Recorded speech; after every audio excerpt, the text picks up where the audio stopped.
আমরা হচ্ছে আমাদের রিসোর্টের তিনটা বীচ একসাথে জয়েন হয় হচ্ছে কিছু ব্রিজ দিয়ে। এটার মধ্যে একটা হচ্ছে রোমান্স বীচ, যেটা হচ্ছে শুধু অ্যাডাল্টদের জন্য, কিডস অ্যালাউ না।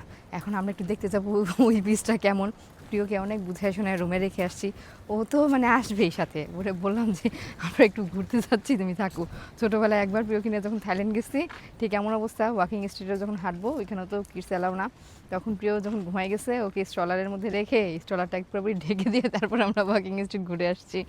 আজকেও দেখে আসি যে এই রোমান্স বিচে স্পেশালিটি কি।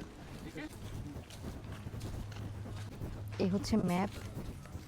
Dive centre, bar, the bite, recreation and water sport. ওয়াটার স্পোর্টটা কোথায়? Oh is there. চলো তো এদিকে যাই একটু।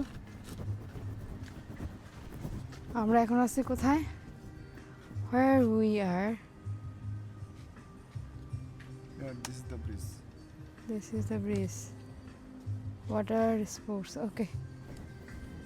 Let's go.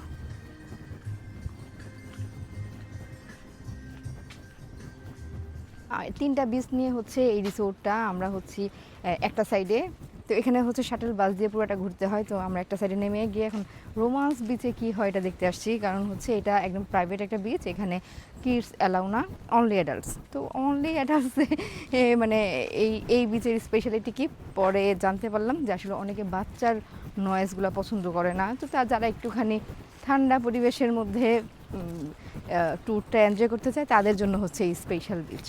এই জন্য এটার নাম হচ্ছে রোমান্স বিচ।